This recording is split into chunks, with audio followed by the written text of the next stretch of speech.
Hello, ladies and gentlemen. Welcome to the first webinar of the year for us. This is quite exciting. And as you would have known, this webinar is called Mistakes that Most Companies Make with Their Digital Marketing Strategies. I'm really excited to be doing this with you today, and even more excited because I have a very special guest, as you would know, in the form of my father, Tony Sham. Hello, Tony. Hey, Mark. It's always good to be with you on air.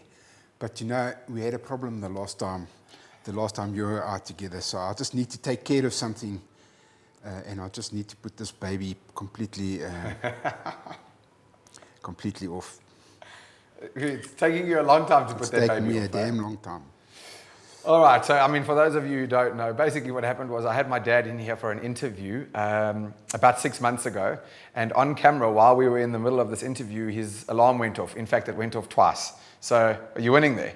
I'm winning. Okay, so without further ado, thanks for being here. We want to get straight into it, and we're really excited to have you. We want to start talking about these common mistakes that companies make with their digital strategies. And just before we get started, so you know, this is actually going to become a weekly series that I'm going to be hosting with different guests. You can pretty much look out for this series every Tuesday morning at 11 a.m.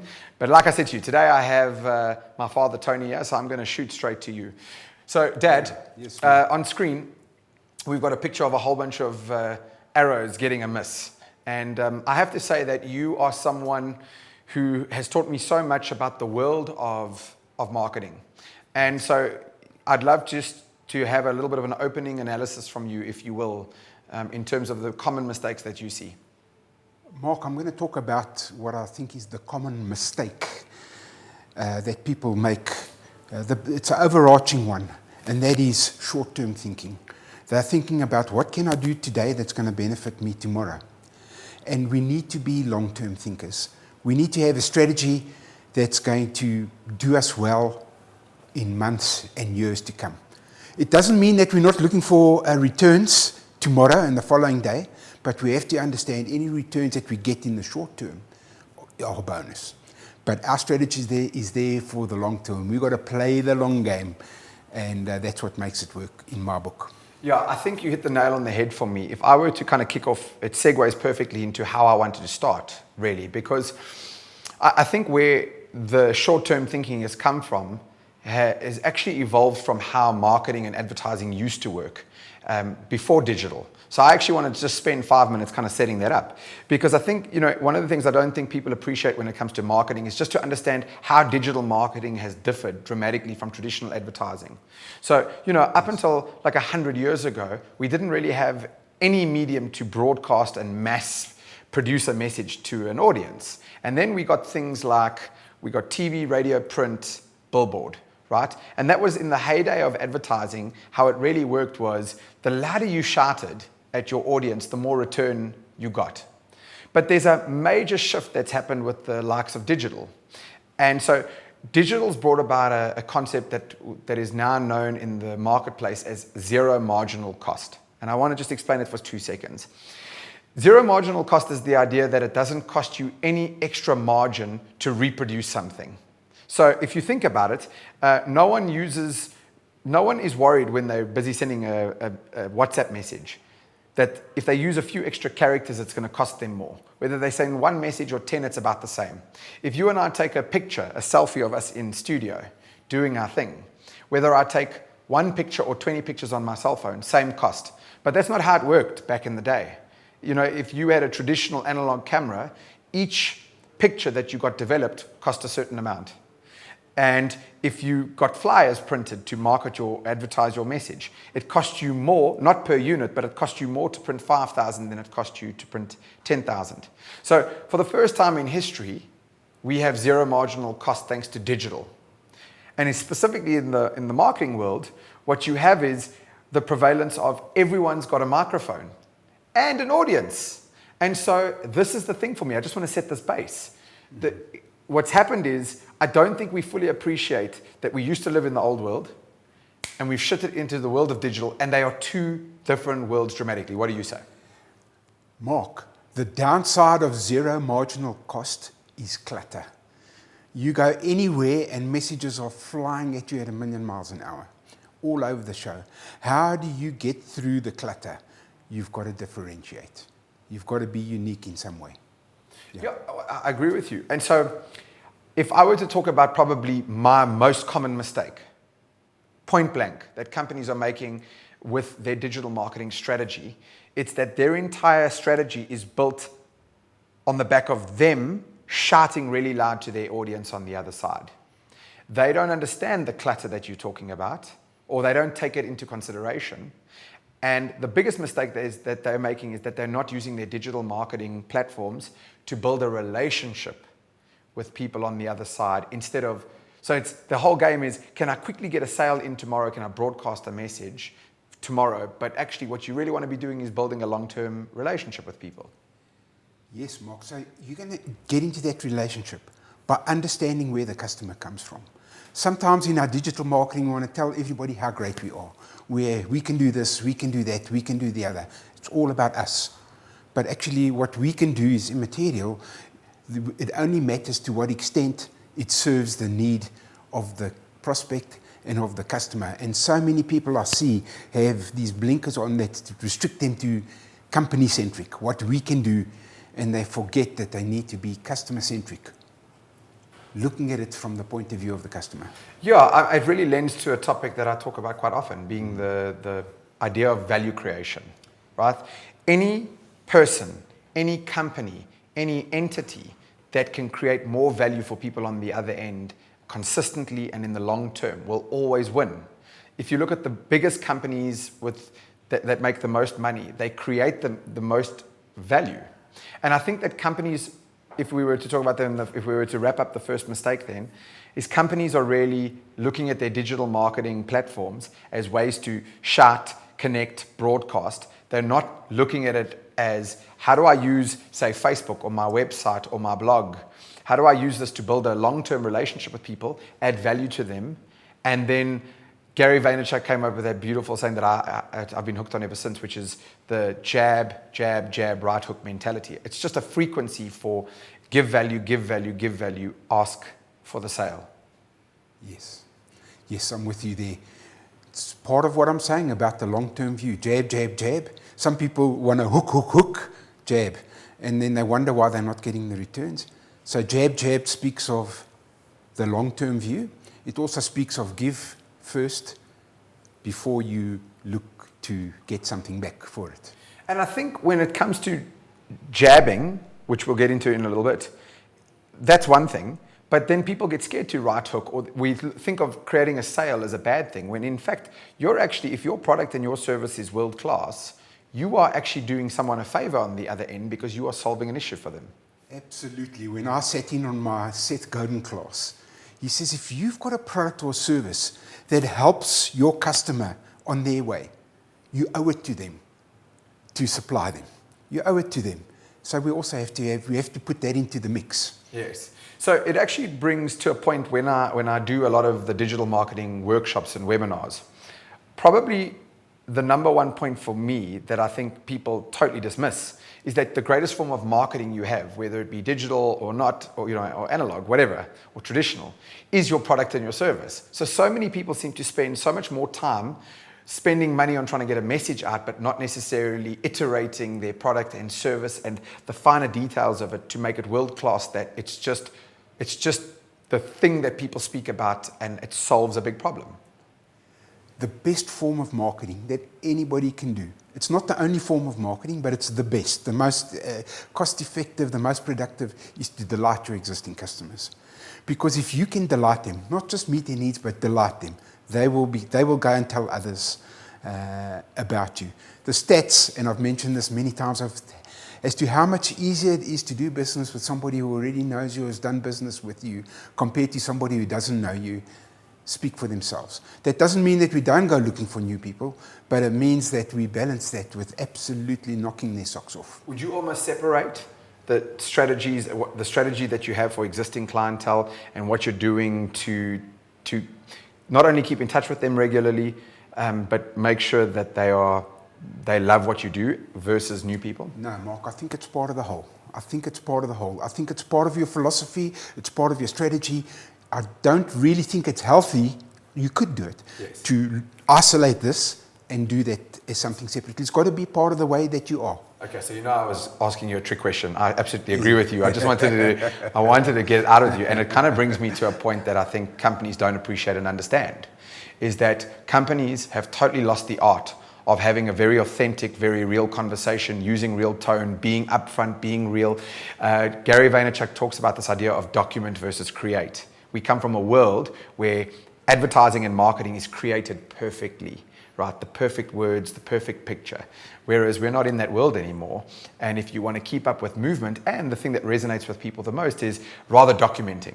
So you and I are talking like this. You and I are just having got a frank conversation, me calling you dad, taking a very real approach. I've learned in my life as a speaker and as a marketer seems to really resonate. But why is it that you think companies can't seem to get this right? I think they're old-fashioned. I think that they're still stuck in a time warp that's from the previous generation. But if you have a look at what's working at the moment, then you wouldn't be like that. You would want to connect with those special people for whom your product and service is for. Yeah, and something that really stuck with me a while back, as I realized, is that you can't use authenticity as a strategy in a way. Do you know what I mean? You either are authentic or you're not. You can't go, okay, now guys, what we got to try to do is be more authentic. Everybody, more authentic, okay? What did the guy say? If I can fake authenticity, I've really got it made. No, it doesn't work like that. Okay, so I want to take it back a step to just close off this first section. We spoke very briefly that we have a tendency, if you look at marketing strategies that go awry, it's because they're playing the short game. There's no long-term thinking in there. You do understand it though. We've got these mediums that allow for immediacy. You can quickly in fact, the easiest thing to do is to get up on Facebook and go, I'm company X, I do this, do you want to buy? It's become so easy to do it. And you're always going to catch the one person, but it's actually not a good strategy in the long term. You happy with that? I'm happy with that, except test. So I can do something in the short term to see whether my basic idea has some cred or not. Okay. But beyond that, no. But your testing and your experimentation has to be built on the back of a mentality which is jab, right hook. Offer value. In doing so, try build a relationship. Then elegantly ask for the sale. Don't whimper away from it. Understand that what you're trying to offer is valuable. And if it's not, that's actually your first port of call for marketing. I'm with you. Okay. So we've gotten off to a great start. For those of you who are watching this, what I want to do is we're only really going to be about a half an hour in length, so I want to just break it down. We are just short of halfway. And what I want to do is I just want to bring you onto, I'm just going to go down one. So just to create a short break, I just want to tell you about a little webinar that we've got coming up. It's free of charge. And why I'm actually putting this in this spot specifically is this is not one of those very Mark ads, but wait, there's more, but only for this price. What I'm trying to do with this webinar series is actually not just tell you how I think marketing works, but show you. So for us, we've really looked at a webinar series as a jab. How do we add value to people on the other end? Can we create content that is relevant to people, that adds value, that builds a relationship with people? And then can we, over time, use that to say, hey, we've got an offer, what would you like? But in this case, I would still call this a jab. So partner, why don't you just go back? I've got Nico back on. Why don't you just go full screen back up there? This webinar is actually taking place in 2 days' time. What I'm going to quickly do is I'm going to launch the offer for it. It's free. So if you guys see here now, you'll see that I'm putting a link up right now for you. It's free. My partner, who's behind the scenes here in the studio, Nico Steyn, is presenting a beautiful webinar around discovering big ideas for the small screen. And it's really aimed, I'm going to come back here. You can go straight back to me. Thanks, partner. It's really aimed at anybody who is using these mediums, whether you have a Zoom call, whether you are presenting webinars, whatever it is. We're shooting in the studio, but if you don't have the ability to set up your own studio like we have, then you really want to get... So even if you just have Zoom calls with team members from your company, whatever it is, if you are behind a small screen or a camera, you really want to watch this webinar. Nico is a world-class teacher and thought leader around the idea of broadcast television and now this medium. So again, just to give it to you, this is what we consider a jab, right? And I don't mind putting this out for you. This webinar is an attempt at a jab. And then Nico's webinar is an attempt at a jab. I'd love for you to click on the button right now. You can go back. I'm going to go quickly and remove it there, partner. So I'm removing the offer. You've got 5 seconds to press the button, and I'm removing it, and we're going to kind of carry on with the show. And here we go. Okay, guys, let's carry on. Okay, so why I asked you to come through here, let me just go back there. Why I asked you to come through today is for a few reasons, if I have to be honest. One is, I've never seen myself as a marketer officially, but I got into the world of marketing just by watching you. Then I realized from a young age I had a knack for speaking and for marketing. I took to these digital platforms quite early. You actually encouraged me to start a social media workshop 10 years ago, which has changed my life. You were the one who told me, when I said to you, I'm 25 years old, like who wants to listen to me? And you said to me, who wouldn't want to listen to a 25-year-old talk about social media? And there's no social media school out there that anybody can go study at right now, so you should go do it. And so my world has fundamentally changed this. And you and I, even though we now have separate businesses and we go on, I find it fascinating to understand a little bit from your perspective. So we've done this backwards. Do you want to just share a little bit briefly about what you do? And then would you want to share some points of view? Because you've always spoken about these 5 points that you believe digital companies are getting wrong with their digital strategy. So who the hell are you for people who don't know, besides being my father? Yes. And then do you want to share some thought leadership? I wear 3 hats, Mark. My primary business is that I'm involved in the world of database marketing. That is both what we call cold calling, getting your message out there by means of the database, and what we call warm calling, speaking to those people who already know you. My second business is in the world of education, not dissimilar to yours. I love learning, and I love teaching, and I love connecting people who need to know something with people who can teach people in that way. And then my third hat, and the one that I really enjoy, is that I'm a marketing strategist. I call my best customers call me trusted marketing advisor, because I have the experience to look over someone's shoulder and see where they're going with their marketing and help them right or develop strategies with them. Marketing can be daunting for people who haven't been trained in marketing. Some people know how to make damn good widgets. They can make those widgets better than anybody else, but how do you bring it to market? It's a challenge for them. You want a coach. You want Rassie Erasmus with you to say, this is what I think you should do. Try this move, try that move, try the other. Here's a strategy that's going to work for us. And that's my third leg. So put me into bat, coach. Give me, and for the viewers who are watching, you and I have briefly gotten into some points, like playing the long game, creating value, relationships with you. Please go on. Give us the best you got. I always like to think of 5 major principles that I speak about. Differentiating. If you're not differentiated from your competitors, if there's not something that makes you unique, you're just one of the Me Too's out there. The other is targeting. Who is it for? Sometimes we tend to be so broad in our targeting. We say it's for these people, this industry. But sometimes that target is for somebody who has a particular outlook on life, a particular mentality. The third one I've already mentioned, delighting our existing customers. That's just got to be part of the mix. Otherwise, what are you doing there? The fourth thing is keep in touch. In my world, especially in the database world, I see so many people spending huge amounts of effort connecting with people and then never following up. Keep in touch. It seems like such an elementary thing, but it has its challenges. Sometimes it's easy to get in touch the first time, even the second time. But what do you say in the times after that? That's where it starts becoming challenging.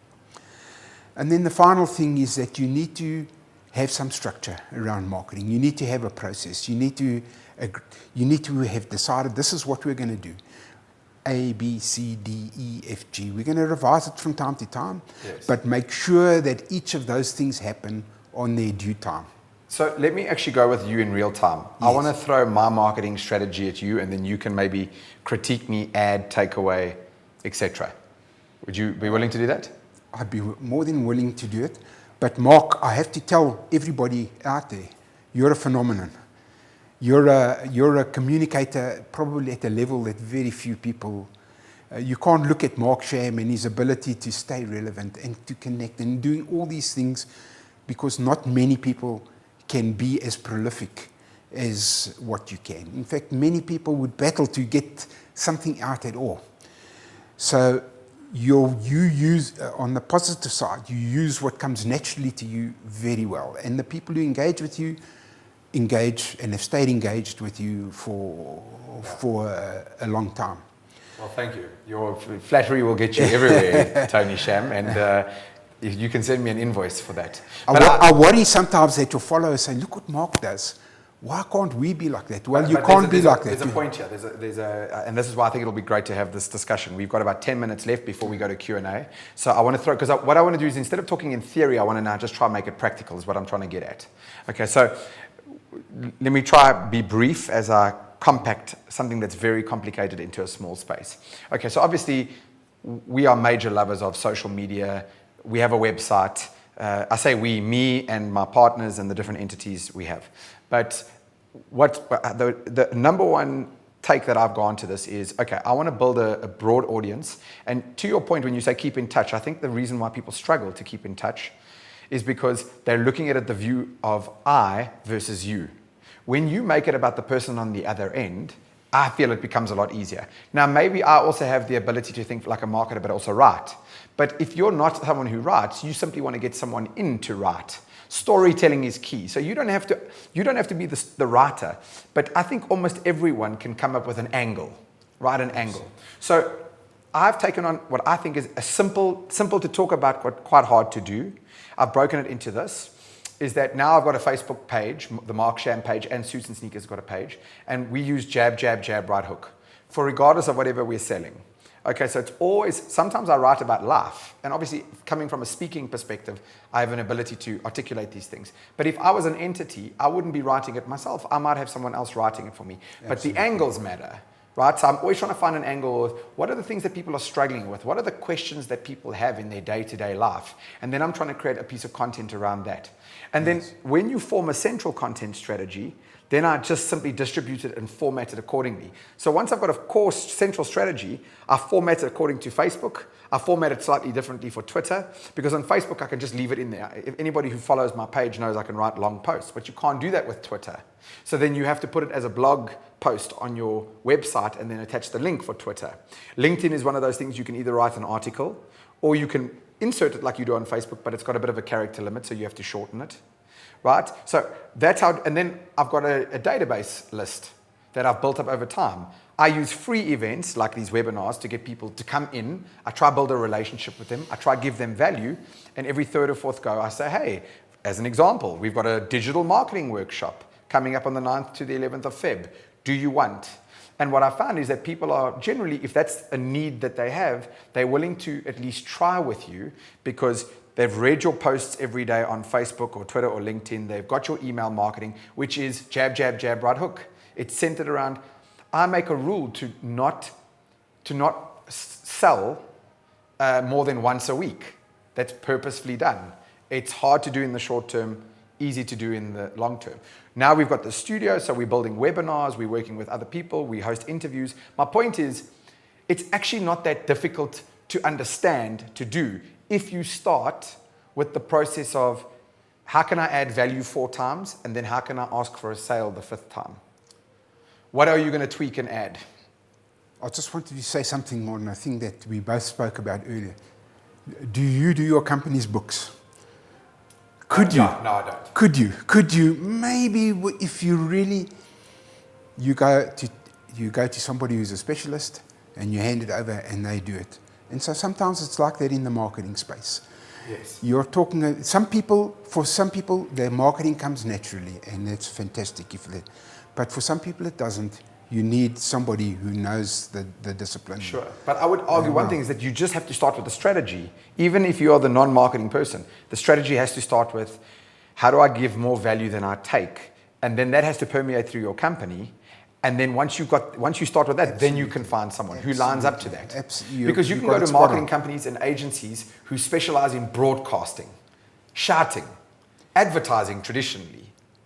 Your strategy is your foundation.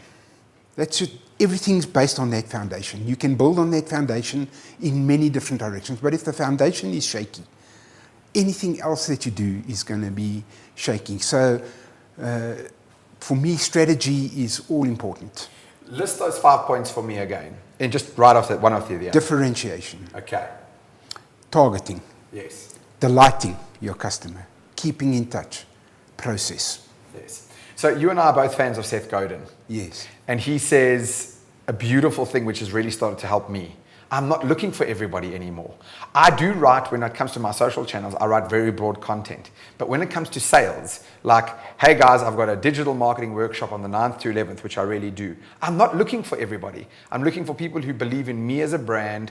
I believe in people who understand, who trust me as an entity, who look at my marketing and my messaging, and that resonates. And I'm looking for those 30 people, and I'm not looking for other people. I can't tell you what that's done for me as a business, to stop going looking out for everyone. Like, how do I get as many people? So once again, if I can come back to some of the training from Seth, he says, look at your existing customers. What is it that makes them really like you? Look at the people who are not your customers and try and understand why they don't connect with you, and exactly what you're saying. Connect with the people for whom it's meant, for whom this is adding value, and don't try and connect with the other 98% of people for whom what you're saying just either flies over the head or but is then just it gets not to your first point, which is differentiate. Because I think even there, differentiation in a way is a weird strategy to take. It's the right one, but if you do it for the sake of doing it, you actually have to follow quite an authentic space. Like John Sane talks about this all the time. You want to differentiate yourself. You want to follow what makes you most excited. What is the problem you most want to solve? I know in my life, in my world with marketing, I think I've done well because I know there's some other stuff that is more lucrative to work on. But I love pushing happiness workshops. I love pushing this digital marketing workshop. I've made it my own. I'm not trying to be, if I look at John as a speaker, John Sane, he's this very like prim, proper, he's very polished. As a speaker, I walk in and I'm like, hey, I'm going to give it to you. I'm going to show you. And I learned early on, that is my differentiator. There's some downsides to that, and there's mainly a lot of upsides. And people pick me because they're like, we want you to infuse energy. We want you to do, you know what I mean? And so I've learned, I'm not trying to be like John anymore.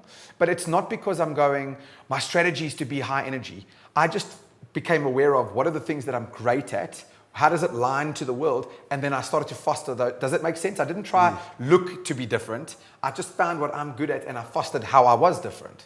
So Mark, you like doing talking, you like doing marketing, you like doing webinars. There's a Rolling Stones song, 19th Nervous Breakdown. It talks about the father who's always trying to invent new ways of making sealing wax. For some people, making sealing wax is what really... Fair enough. They need some help with the marketing, but talk to them about sealing wax. They know how to do it. So keep in touch. I think people have forgotten the lost art of email marketing and specifically keeping a database. There's a downside to social. Social can go viral. That's the beautiful upside. The downside is that you're constantly playing against the algorithms. I have 19,000 people who follow me on Facebook, but not all 19,000 people see my content. You're constantly playing a game based on likes, comments, shares, etc. So it's a worthy game to play, and it's been one of the best things I've ever used. But I also recognize that if I use that but not use email marketing as an example, I'm dead in the water. The key to email marketing is? I have a saying, I invented it, so you can quote me. Not everybody has a need for your product and service on the day that your message gets to them. But on the day that they have the need, who are they going to remember? Yeah, so I think you hit the nail on the head.